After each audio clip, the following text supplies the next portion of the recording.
A terceira é de vez, Pedro. É acreditar. Eu acho que é desta. Bem-vindas e bem-vindos ao Robespierre Amou Demais. É acreditar. E hoje vamos falar da Segunda Guerra mais curta do século.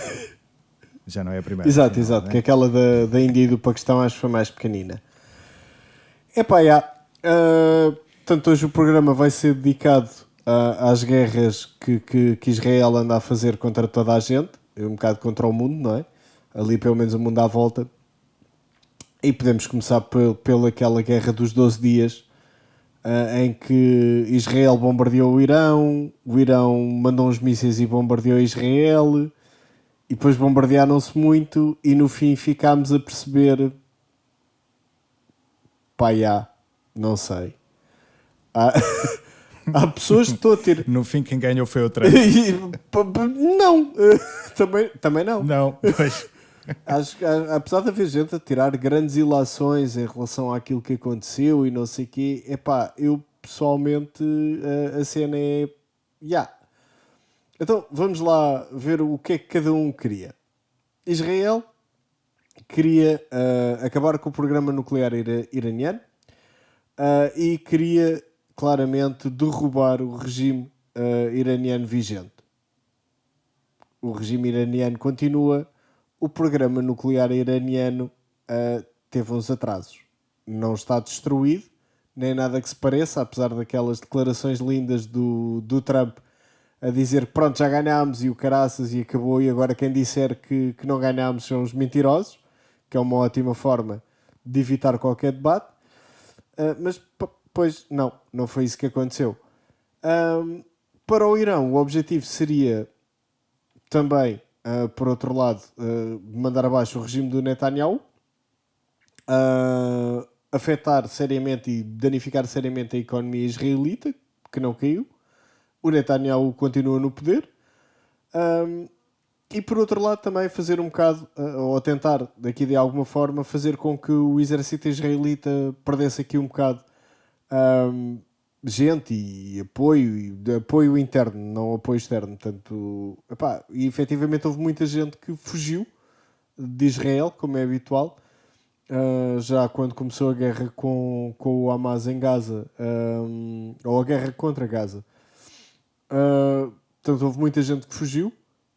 E outra vez a mesma coisa, mas tipo, está lá toda a gente, não é? Aquilo continua com pessoas, tem menos gente, eventualmente há alguma especulação sobre quando é que isto vai começar a afetar seriamente o trabalho e a mão de obra israelita e até o recrutamento para o exército consequentemente, mas para já não se vê assim nada de especial. Portanto, chegámos ao fim de 12 dias em que houve muita retórica e fazemos isto e aquilo e deslarguem-me se não eu vou-me a eles.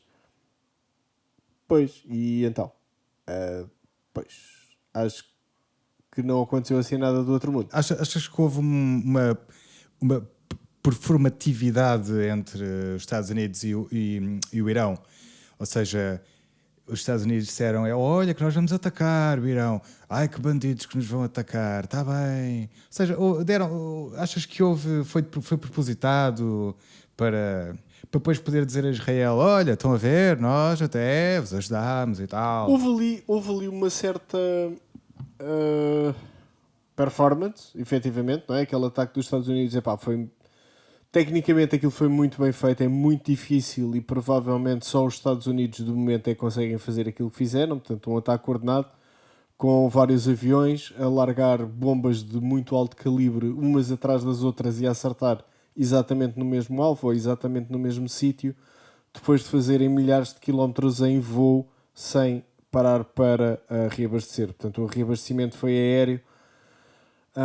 Isto não é fácil, não é nada fácil de fazer, requer muito treino, muito boa planificação, muita boa capacidade logística. Mas foi isso, ok, fizeram uma boa mostra de que conseguem fazer cenas. Ok, tudo bem, fizeram as cenas. Mas isto também não prova propriamente que se fosse preciso fazer mais 20 ataques destes, os americanos conseguiam fazê-los. Exato. Se calhar, servirá mais, se calhar, para mostrar a capacidade de fazer um ataque destes, Pronto, só para. Não é para meter a medo, não é? Porque hoje em dia acho eu que ninguém tem medo Sim, ninguém ficou com medo, não é? dessas coisas, mas só para dizer, olha, somos capazes, não é? Sim, é um bocado naquela do nós fazemos. Enquanto que, por exemplo, com o ataque da Rússia na Ucrânia, conseguimos ver que quão mal organizado, equipamentos velhos, etc., que estavam do lado da Rússia. Este aqui foi bonito, vá, não é? Tipo, olha que Como bonito. assim? Equipamento velho da Rússia. Os russos estão a lutar com paz de última geração, camarada. E já morreram os russos todos. Eles agora estão a importar norte-coreanos porque já não têm soldados. Pois, também não é bem assim, Sim. mas... Ou, aliás, não tem nada a ver.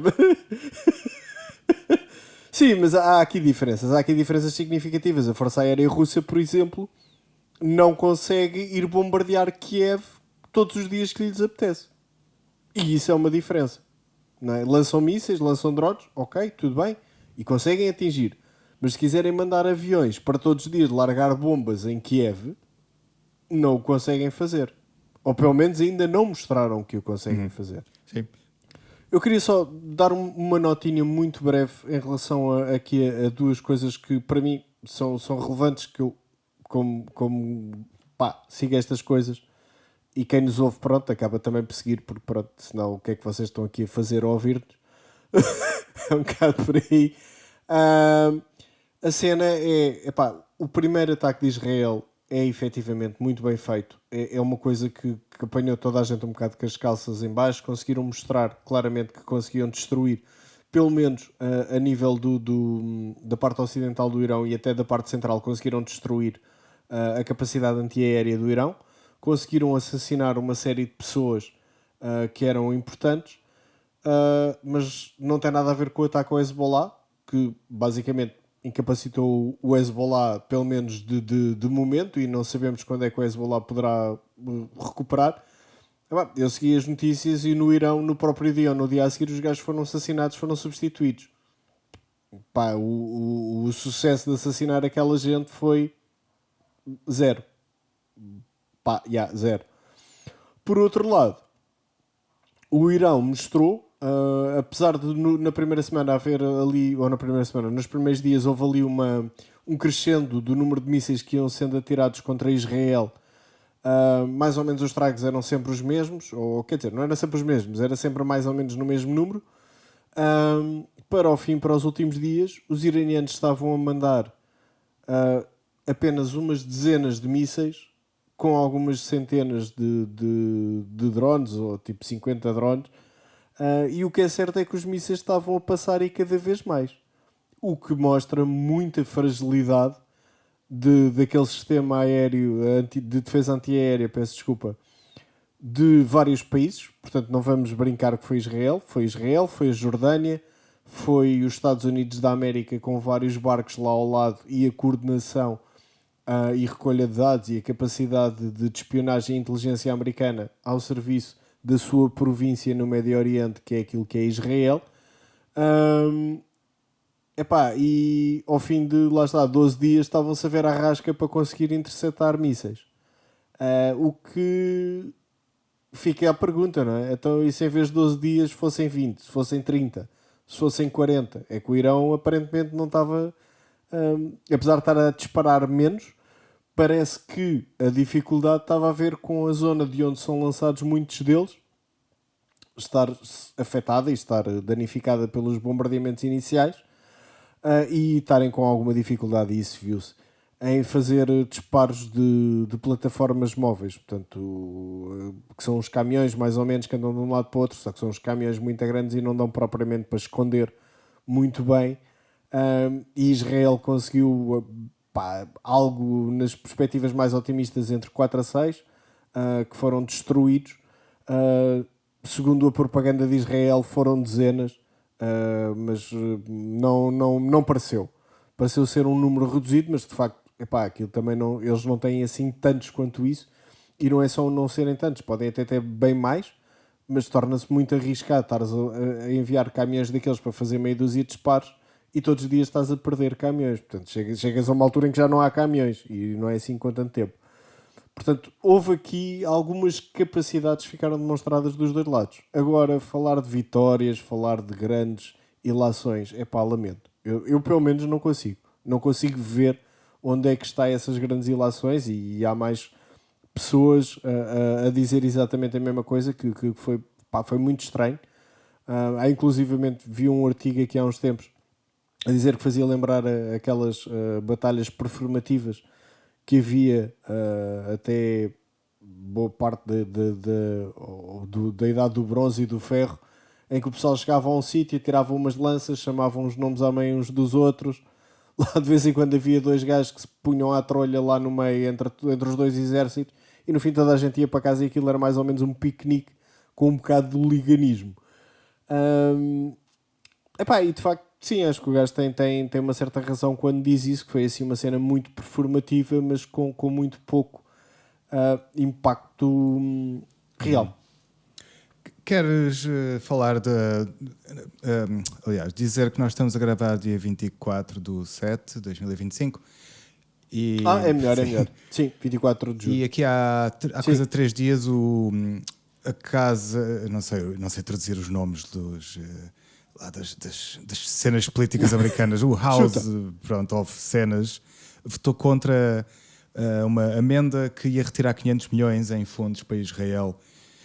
Assim, de uma lei geral que tinha 830 mil milhões para Israel. Mas pronto, votaram todos contra retirar 500 milhões a Israel. Portanto, nem republicanos nem democratas se safam. Aquilo vai tudo a favor de Israel, seja dê para onde der. Isso é um dos problemas. Que há tempos os republicanos queriam tirar os fundos para a Ucrânia, porque já estavam a ficar fartos dessa guerra, mas Israel não. Não, aliás, a cena da Ucrânia não é tanto uma falta de fundos, é mais uma falta de material, porque não há material suficiente para alimentar duas guerras, e isso parece óbvio.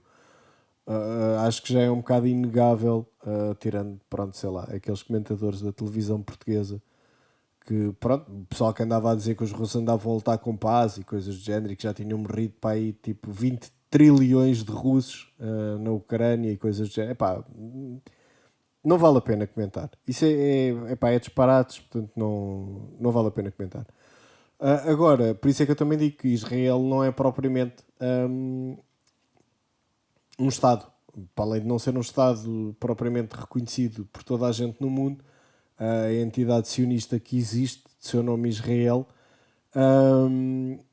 basicamente é a Palestina ocupada, mas aquilo é claramente um posto avançado ou uma província americana. Portanto, e quando se fala em danificar a economia de Israel, lamento. A economia de Israel é os fundos que recebem a fundo perdido, eles nunca têm que pagar aquilo de volta, e as ajudas e auxílios da América. E enquanto a América imprimir dinheiro e mandar para lá dinheiro, a economia de Israel não vai afundar. Não vai acontecer. Em relação ainda à questão da vitória e da não vitória e coisas do género, podemos ver o exemplo da outra guerra que foi também bué da rápida entre a Índia e o Paquistão. Claramente a Índia tinha um plano, apesar de ter ficado abortado logo no primeiro dia, que começava com um bombardeamento aéreo ao Paquistão. E o Paquistão, de repente, em vez de acontecer o mesmo que aconteceu das outras vezes, em que perde e pronto, não. O Paquistão manda a força aérea deles levantar e abate assim uma série de caças e aviões indianos que nem tinham entrado no Paquistão. E pronto, boa tarde, é isto. E a Índia não teve qualquer resposta e a partir daí mandaram os mísseis uns aos outros. Mas aquilo que seria a tentativa da Índia de avançar o seu território, destruir a força aérea do Paquistão, também não se percebeu muito bem o que é que eles estavam a querer fazer, mas haveria um plano. Não aconteceu nada. E aí podemos sim dizer que o Paquistão ganhou. É bastante claro, é bastante óbvio. Tem ainda, não foi uma vitória total, porque a Índia cortou o abastecimento de água ao Paquistão. E isso, pronto, como sabemos e como iremos falar lá mais à frente um bocadinho, é uma coisa que efetivamente tem um forte impacto na população e ainda não reativou essa água. Portanto, a água que vai para o Paquistão, que passa primeiro pela Índia, e a Índia não está simplesmente a deixar isso passar. E agora, falando do norte de Israel, o que é que se passa ali? Uma zona tampão? Israel continua a fazer das suas? Israel faz o que quer no Líbano, no momento. Israel, praticamente todos os dias, não é de todos os dias literalmente, mas é quase, aparecem notícias de alguém que vai no Líbano, na sua moto, no seu carro, está em casa e leva com um míssil israelita, sabe-se lá de onde, porque geralmente são drones. Supostamente são todos operativos do Hezbollah, mas não nos esqueçamos que isto também é o pessoal que dizia que debaixo de todos os hospitais de Gaza havia uma base do Hamas, e porque havia lá um elevador que ia até à cave. Pronto, isto era a prova deles, e a nossa imprensa, burros como são, lamento, não tenho outra palavra, e voluntariamente burros e voluntariamente propagandistas de Israel. Sim, senhor, e ainda hoje continua. Israel, ainda ontem estava a ver um comunicado lá de um porta-voz qualquer a dizer: não há nada de fome em Gaza, e se existe é o Hamas que faz. Portanto, eles têm um cerco oficial, até legal, não é legal, porque não é legal, isto é ilegal, mas pronto, mas em termos daquilo que é as leis de Israel, foi aprovado no Parlamento que iam fazer logo na primeira semana, salvo erro, da guerra, que iam fazer um cerco total a Gaza. Mas pronto, esse cerco total que eles aprovaram, estão a praticar, não existe. Epá, isto é deixado de dizer na televisão como se fosse ouvir o outro lado, ou ouvir a segunda opinião. O que é um absurdo completo. É o mesmo que está a chover a potes e está um gajo no meio da rua a dizer não, está o sol do caraças. E isso da chuva está tudo na vossa cabeça. E vamos lá entrevistar esse senhor porque ele tem uma opinião diferente. Não, é maluco da cabeça. Neste caso não são malucos, são simplesmente maliciosos e a espalhar propaganda para tentar justificar as suas ações, que são absolutamente injustificáveis e criminosas, mas que a nossa imprensa continua a fingir que pronto, não se passa nada, não é? É normalíssimo. Podemos só, Bem, mas voltando podemos só aqui ao criticar Líbano. rapidamente continua-se a usar o termo segundo o Ministério da Saúde, controlado pelo Hamas, que seria o mesmo que dizer segundo... Sim, e é as Forças de Defesa de Israel. Sim, porque seria o mesmo que dizer segundo o Ministério da Saúde, controlado pelo governo português. Pelo governo da AD ou pelo regime regime do de Montenegro. Montenegro. Vamos o Montenegro. Ok. Pois. Bom, vamos passar. Pronto, Olha, adiante, não é? pronto, aqui no programa vamos passar. Vivemos em Portugal, debaixo do regime de Montenegro. Presidente Xi. Precisamos que mande mísseis. Estamos a ser oprimidos. Pronto, isto é só aqui uma mensagem subliminar. Foi subtil. Eu acho que foi extremamente subtil. Mas pronto, voltando Sim. aqui ao Líbano. Epá, para além destes assassinatos quase diários e destes contínuos ataques e violações ao cessar-fogo que foi acordado, que terminou com a guerra, o Hezbollah não reage. O Hezbollah parece não ter a capacidade para reagir sequer. O ataque com os pagers foi mesmo um ataque profundamente devastador em relação da estrutura de comando do Hezbollah, e o assassinato do Nasrallah parece ter feito mesmo um impacto que ainda não foi passado. Não sei quando é que vai ser passado, não sei se vai ser passado, não sei se o Hezbollah vai conseguir voltar a ser aquilo que era, e que essencialmente era uma ameaça séria e grave a Israel, e conseguiam combater contra eles com alguma, não só capacidade, mas quase até facilidade. Facilidade aqui é um exagero, mas pronto, mas com capacidade e com consequência, e isso não está a acontecer. Para além disso, o exército de Israel, durante esta guerra, pôs essencialmente na altura do cessar-fogo e após o cessar-fogo, criou 5 bases em território libanês. Estão lá tropas israelitas, estão em violação do acordo de cessar-fogo. Não me diz que até já levantaram umas casinhas, abriram um kibbutz, criaram um kibbutzzinho para... Não? Não, mas está quase. Na Síria já vamos nessa parte. O governo libanês teve... vê-se algum tipo de resposta à fraqueza do Hezbollah? Ou... está tudo em águas de bacalhau. Epá, é mesmo? de momento está tudo em águas de bacalhau. Continuam a fazer apelos para o Hezbollah se desarmar. O Hezbollah diz que não se desarma. Portanto, o Hezbollah perdeu algum equipamento e algumas armas e armazéns que tinha. Principalmente, lá está, mais uma vez, após o cessar-fogo. Mas toda essa situação, agora está tudo em águas de bacalhau.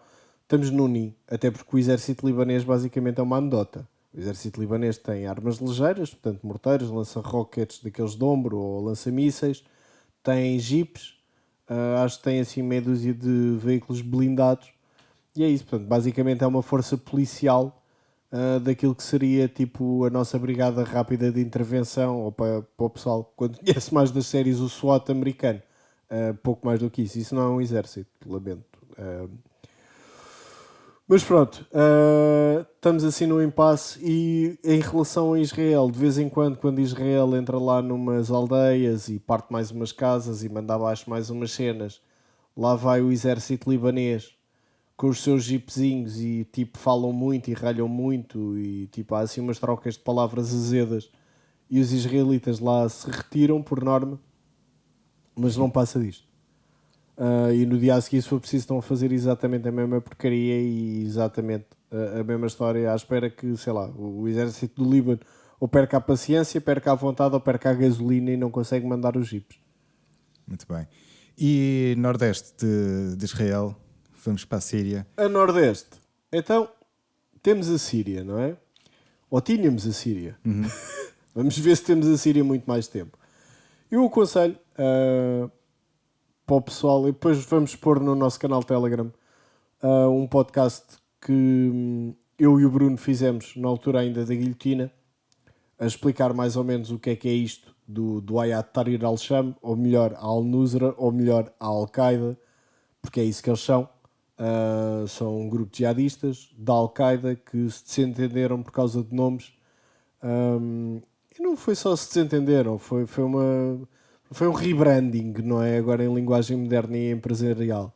Portanto, o nome Al-Qaeda é um bocado sujo em termos de relações públicas, fica mal no telejornal dizer que o senhor presidente é o gajo da Al-Qaeda. Então foram mudando de nome até chegarem a um nome que já ninguém reconhece. E que ninguém consegue pronunciar.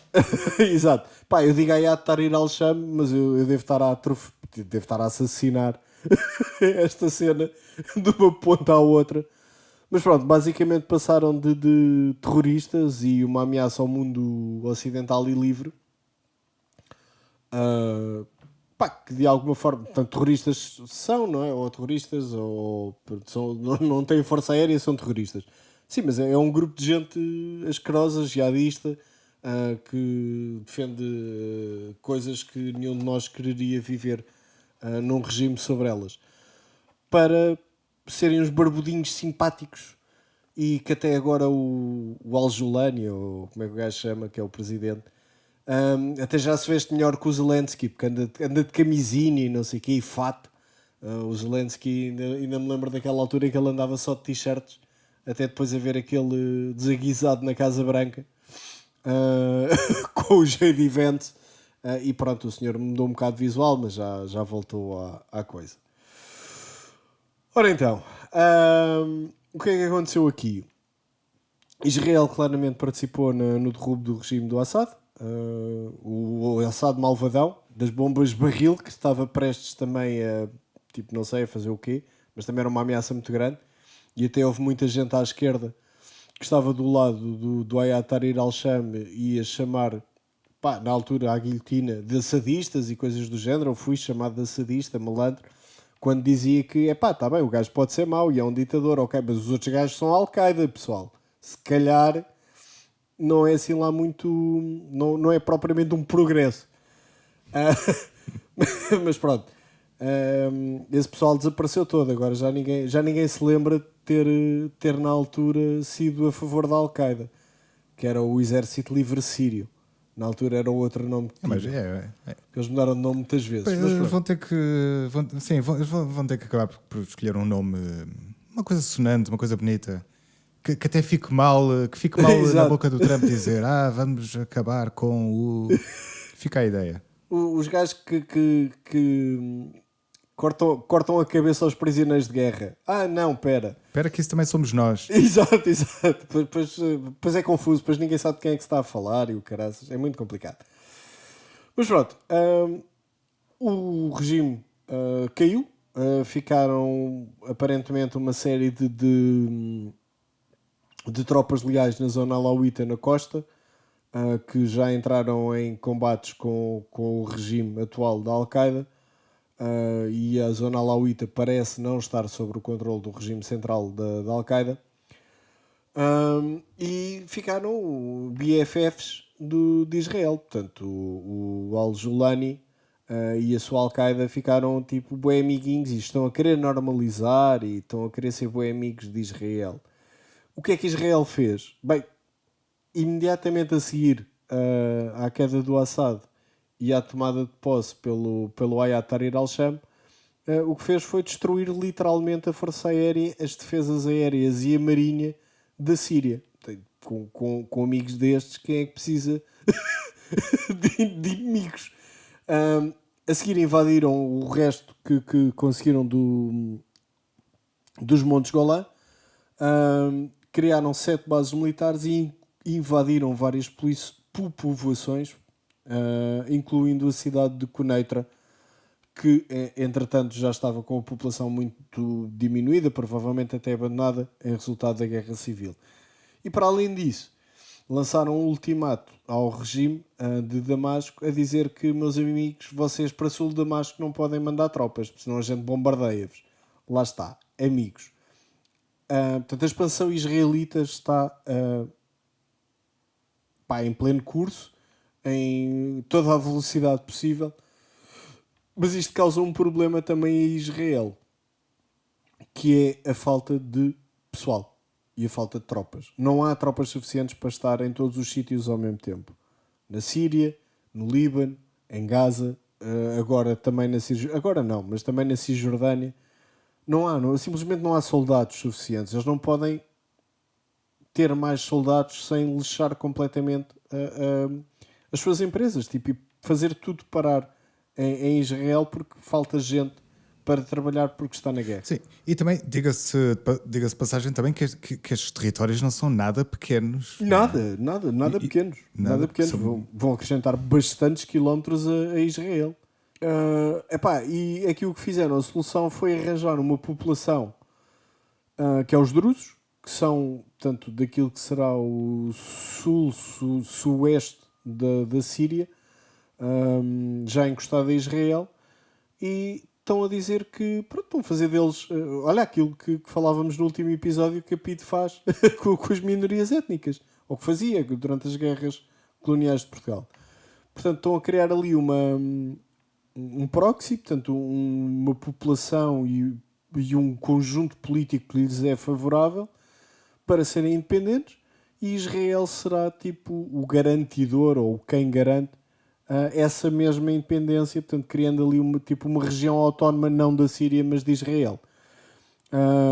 E isso, pronto, aumenta-lhes aqui o número de soldados, de população onde podem ir buscar mais soldados, mas como sempre que se cria estas coisas, quando tu armas um grupo político e uma população, não há garantias nenhumas que a determinado momento não se virem contra ti.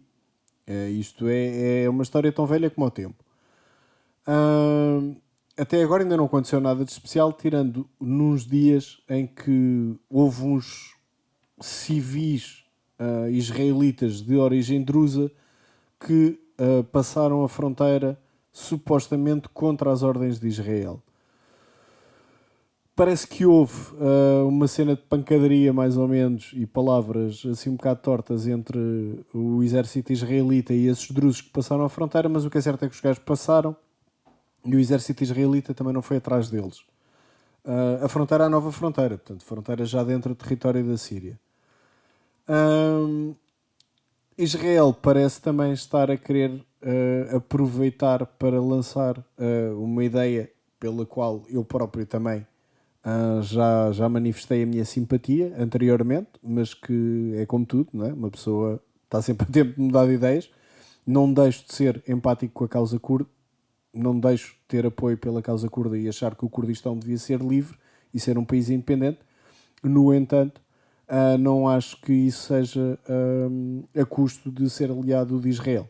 Isso, para mim, é um ponto assente, mas parece que as forças curdas estão-se a manobrar no norte da Síria para tentar a independência, o que vai ser interessantíssimo, porque Israel já anda à cabeçada com a Turquia, porque a Turquia era o principal patrocinador do Hayat Tahrir al-Sham e da Al-Qaeda, juntamente com a Arábia Saudita, que ainda hoje estava a ver, fizeram um negócio de não sei quantos bilhões de dólares para a reconstrução da Síria.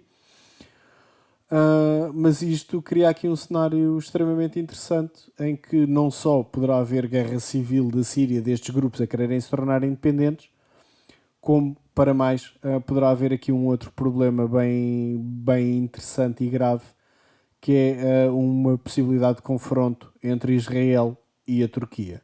E aí já não sei, já não faço apostas. Porque isso vai ser muito complicado. Isso vai ser muito complicado. A Turquia é um membro da NATO, pode invocar os artigos da NATO que está a ser atacado por um país estrangeiro, porque Israel não é da NATO, Israel é parte dos Estados Unidos, portanto, isto fica aqui uma salganhada que eu não quero ser eu a desatar este nó. Sim, mas se calhar é nessa altura que afinal descobrimos que não serve de nada, não é? Os acordos. Não serve nada ao quê? Ser da NATO?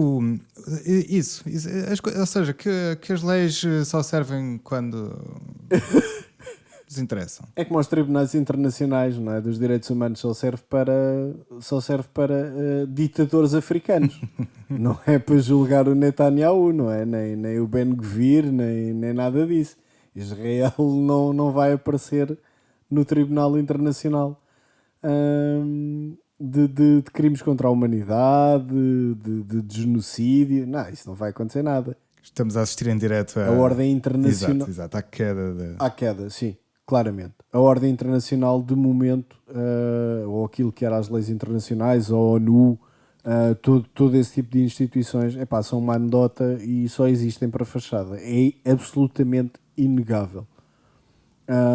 No entanto, são uma mentira útil, não é? E são um golpe de propaganda e de relações públicas muito útil. Portanto, não vão desaparecer já. Eu, sinceramente, não tenho grande simpatia pelo Guterres. Mas porra, também o coitado do homem não merecia, não é? O senhor foi para a ONU a pensar que ia ter, pronto, de vez em quando tinha que fazer assim uns discursos do tal, pessoal, olhem o clima, olhem a fome na Somália outra vez. E o senhor está a ser literalmente o gajo a quem lhe estão a destruir completamente a ONU, sendo ele o presidente, portanto acaba por ter alguma responsabilidade nessa situação, nem que seja porque lá está, é ele o presidente, ou o porta-voz, ou o que é. Sim, viu-se que quando ele pediu ao Putin, por favor, para esta guerra, eu acho que o Putin tremeu na cadeira. Foi. Ainda está a tremer hoje, mas se calhar é Parkinson. Sim, essas cenas então do... como ainda hoje estava a ver o... Não tem nada a ver, mas pronto, só lembrei-me. Estava a ver as declarações da von der Leyen e do António Costa na China a tentarem fazer um negócio, ou mais negócios, e o reatar das relações comerciais entre a União Europeia e a China. E no meio da conversa, a China tem que condenar o ataque russo à Ucrânia. E um gajo fica naquela do... Porquê? Porquê que a China... tem que condenar. Olha ao contrário, vamos fazer o exercício ao contrário. A China virar-se do mas a gente, para fazer estes acordos todos, vocês vão ter que condenar o ataque israelita à Palestina e parar de lhe vender armas e parar de apoiar Israel. E eu queria ver. Eu gostava de ver. Porque eles para já, a União Europeia é crítica e não sei, não faz nada e continua a apoiar Israel e continua-lhes a dar armas e continua a facilitar a vida a todos os israelitas que vêm para a União Europeia, não é? Ainda agora, esta nova proposta do governo Chega AD, o regime do Montenegro, peço desculpa. Sim, exato. contra os migrantes, é contra os migrantes, mas não os israelitas. Atenção, calma, esses podem continuar a fazer o que querem. Portanto, os israelitas são o que querem dentro da União Europeia. Então se forem sefarditas. Epá, sim, eles são sefarditas. Até o Abramovich é sefardita e tem a nacionalidade portuguesa, não é? Exatamente. Eu não sei, eu tenho algumas dúvidas que ele seja, mas pronto, se calhar. Também não vou dizer que perentoriamente que não. Se calhar o senhor tem lá um tataravô a algures que até viveu aqui na Península Ibérica. Avançando agora para sul, será que o Iémen não gosta de barcos porque a única coisa que pode fazer é jogar a batalha naval? Epá, se calhar é isso, meu tipo. As pessoas estão aborrecidas da vida, têm nada para fazer e têm barcos constantemente a passar ali à frente, não é? Porque aquilo é uma das zonas mais movimentadas de tráfico marítimo. Pá, se calhar é isso. Até deve ser chato, não é? É chato, é aborrecido. Tanto barco e tal. Não é? As pessoas estão ali, estão aborrecidas. Não, não é isso. O Ansar Allah, portanto, o governo do Iémen, declarou que iria tentar ajudar Gaza fazendo um contra-cerco a Israel e atacando tudo o que fosse barcos com relação a Israel. Pá, isto é um sentido muito lato, portanto, pode ser barcos que vão para Eilat ou que iam, que já não vão porque o porto está um bocadinho falido. Pode ser barcos que levam efetivamente cargas militares, barcos de companhias israelitas, barcos que um dos donos é israelita. Epá, é vasto.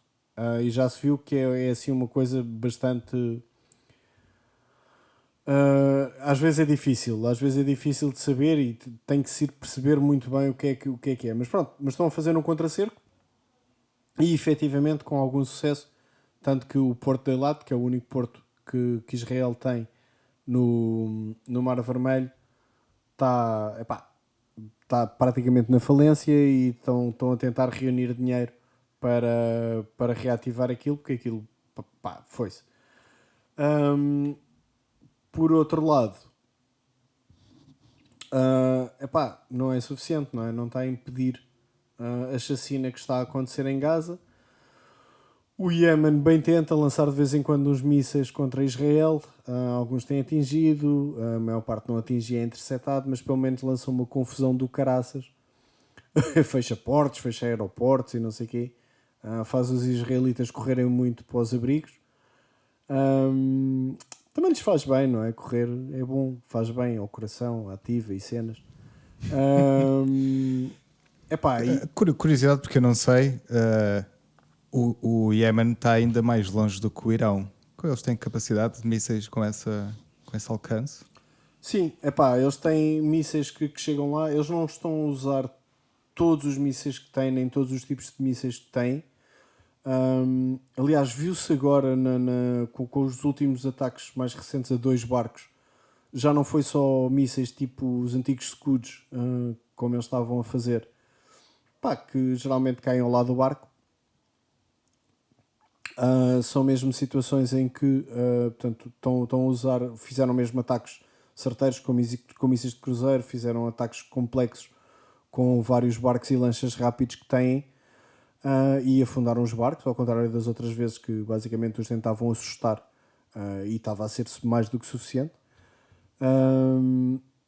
Mas eles conseguem, sim. E isto é um país que foi quase reduzido até à idade da pedra, com pouca rede de eletricidade e coisas do género, depois de, eu vou falar de memória, mas se não me engano, uma década ou mais de guerra com o Reino Saudita, que acabou com a derrota do Reino Saudita, dos Emirados Árabes Unidos, dos Estados Unidos da América e de Israel. Foi uma guerra daquelas. Os gajos conseguiram ganhar esta gente toda. E agora estão a continuar a tentar. Aliás, aquilo que foi o último confronto deles com os Estados Unidos da América foi digno. Conseguiram pôr os americanos a sair dali.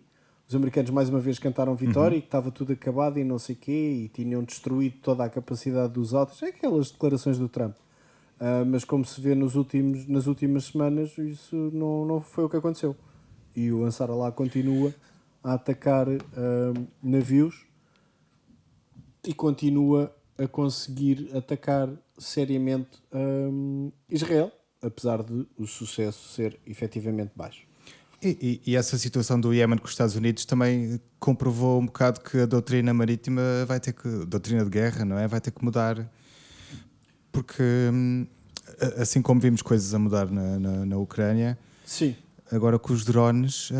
Para mim são os dois exemplos de que tu não precisas ter uma marinha para ganhar uma guerra naval. A Ucrânia claramente Exato. ganhou a guerra naval no Mar Negro contra a Rússia. Os barcos russos nem saem das bases, foram mandados para bases muito mais longe porque foram destruídos, inclusivamente o navio mais importante da marinha russa, cruzador com porta-aviões, ou o que é que era aquilo? Não, o Moskva, já não me lembro qual é que era a designação que aquilo tem, mas que foi fundado. E os americanos tiveram, tanto ali na zona do Oceano Índico, tiveram já 2 ou 3 grupos de porta-aviões a lutar contra o Iémen, e a verdade é que acabam sempre por ter que retirar, e o Iémen continua lá e o Ansar Allah continua no poder. Portanto, isto diz qualquer coisa sobre as capacidades de países com muitos mísseis, mas sem barcos. E há pouco dizias que o porto de Eilat deve estar para falir.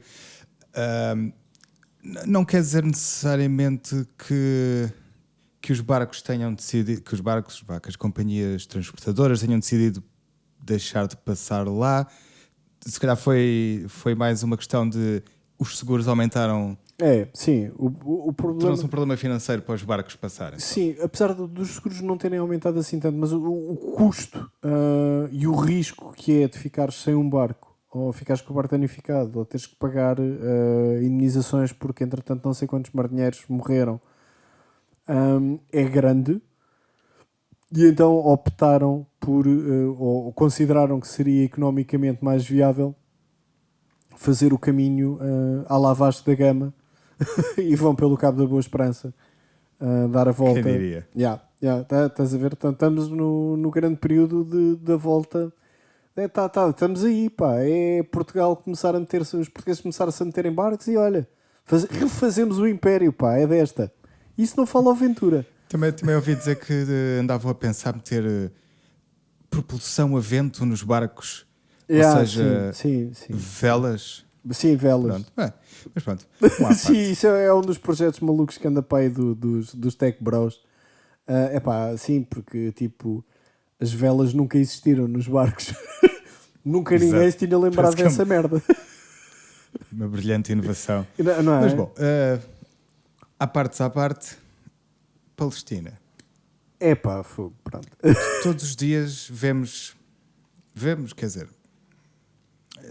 raramente até mostram, mas hoje ainda deu para ver assim umas crianças em estado muito pronto. Sim. Muito magras, mas sim, todos os dias é no mínimo 10, no máximo. Sim. Nem sei dizer quantas.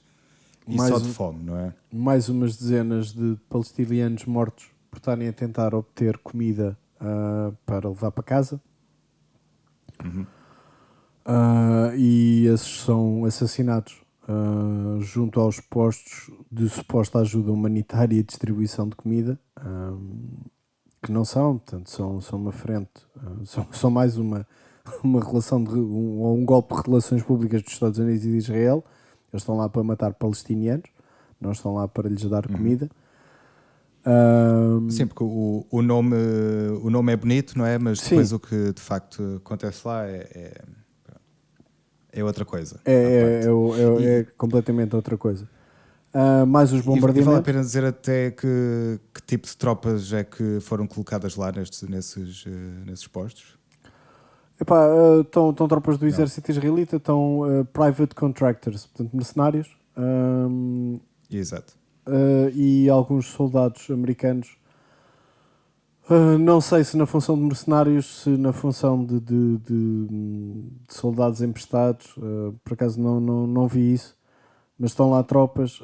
Eu vi aqui há uns tempos uma entrevista com um gajo que lá teve como soldado, ou ele pelo menos estava a falar na qualidade de soldado, mas acho que era como ex-mercenário.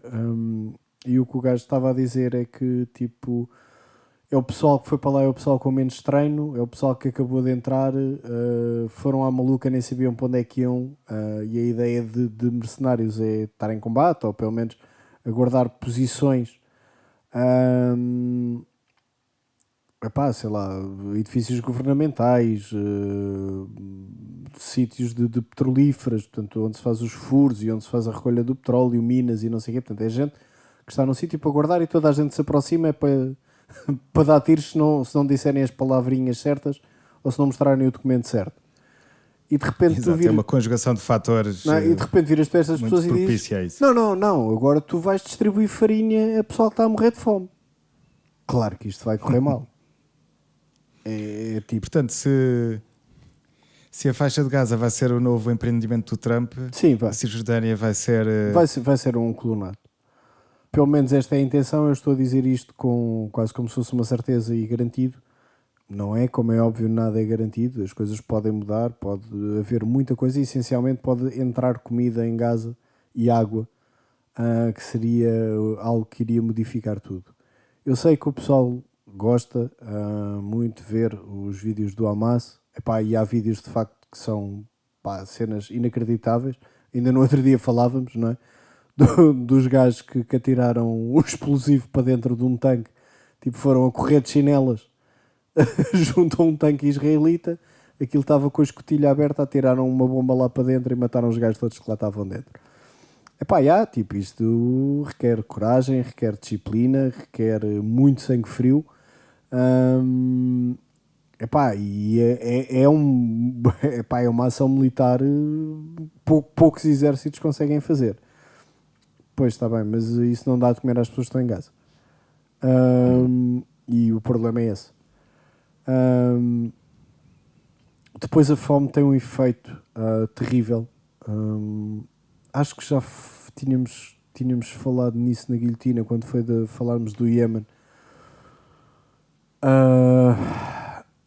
Pá, a fome, quando tu passas muito tempo sem comer e passas fome literalmente, as pessoas, para além de não crescerem, não desenvolverem os músculos e os ossos de forma correta, principalmente nas crianças, não é? Que é quando estão a formar, o que resulta em N problemas de saúde mais tarde, nem que seja o raquitismo. Aconselho, por exemplo, há vários museus em Portugal, principalmente aqui na zona da Grande Lisboa, que têm fotografias do início do século XX em Portugal e dá para perceber, tipo, o olho, que aquele pessoal tem todo tipo 1,40m, 1,50m, todos com um aspecto assim um bocado esquisito, meio curvados, às vezes desde muito novos. E é isso, é o raquitismo, não é? Mas o raquitismo também e a fome também causam danos a nível cerebral. O que, vamos ter aqui gerações, não é só uma geração, vamos ter literalmente gerações de pessoas, crianças que vão crescer com graves problemas mentais, com falta de capacidades, ou incapacidades, como queiram chamar, portanto, mas não vão desenvolver o seu potencial cognitivo, falando assim mesmo, com termos técnicos, não vão desenvolver o potencial cognitivo que desenvolveriam em condições boas, nem é ideais, boas. E o que é que se faz com uma população destas? É uma população doente, enferma, diminuída, porque é isso, estão mais pequenos, não têm desenvolvimento. Portanto, Gaza está a caminho do fim. Custa-me muito dizer isto, custa-me ainda mais, e já não consigo estar a ver como via aqui há um mês, todos os dias Al Jazeera, para ver o que é que se estava a passar.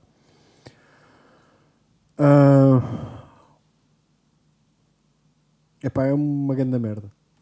Não tenho outra forma de descrever isto. E tudo parece que, tudo indica que ou há um cessar-fogo e entrada de comida humanitária que vai fazer a coisa prolongar mais, ou Gaza tem meses a um ano até toda a gente morrer de fome ou começar, sei lá, em desespero a fugir para o Egito. E não vai ser bonito. Não vai ser mesmo nada bonito de ver. Em relação à Cisjordânia, como tínhamos falado no outro episódio, aqui há uns meses, que falámos exatamente sobre este mesmo conflito, dizíamos que o pessoal na Cisjordânia não é parvo e percebe perfeitamente que a seguir a Gaza são eles. E pronto, confirma-se. O Knesset aprovou há coisa de dias uma lei, um princípio de anexação da Cisjordânia. Portanto, a Cisjordânia vai deixar de ser sob a administração da autoridade palestiniana e vai passar a ser Israel. Não é que isto já não esteja a acontecer, não é que isto já não seja um trabalho em progresso, uma coisa a acontecer todos os dias, com a construção de novas casas, novos colonatos, com os colonos. Sim, parece mais um pró-forma sim. para oficializar a situação. Exatamente. Que já existe, que já existe no terreno. Sim, é pôr em lei aquilo que já existe no terreno. Portanto, a Palestina ou algo muda muito, ou a Palestina vai deixar de existir nos próximos tempos. Uhum. A Cisjordânia será uma situação muito mais complicada. Não dá propriamente para cercar, porque há lá colonos israelitas. Não dá propriamente para bombardear a maluca como Gaza, porque há lá colonos israelitas. Vai haver guerra, mas também é um bocado quem é que está do outro lado. O Hamas tem presença em 2 ou 3 cidades e tem braço armado e consegue fazer, já fizeram algumas emboscadas aos israelitas, mas não tem nem metade das capacidades que as brigadas Al-Qassam, que é o braço armado do Hamas, tem em Gaza. Não tem metade do equipamento, não tem metade do treino, não tem metade da liderança. Não vejo como é que as coisas possam se tornar positivas para a existência de um Estado da Palestina, mesmo a solução dos 2 Estados, e muito menos a possibilidade de retomar todas as terras palestinianas que foram roubadas pelo Império Inglês, quando decretou a existência de um tal Estado ou de uma tal entidade denominada Israel.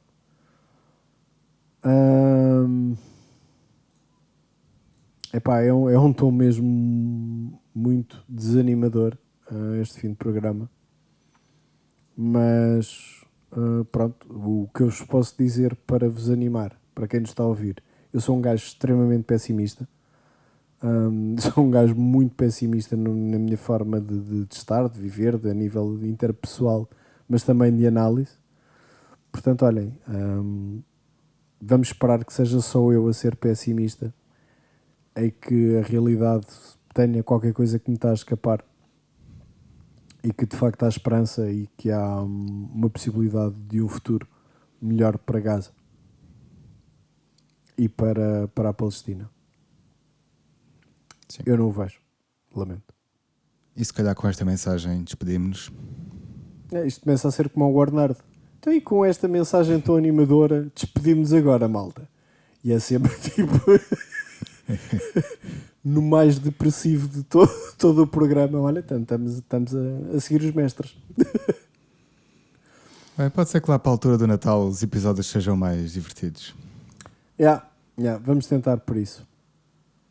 Bem, pessoal, olhem, muito obrigado pela paciência e até uma próxima. Tchau.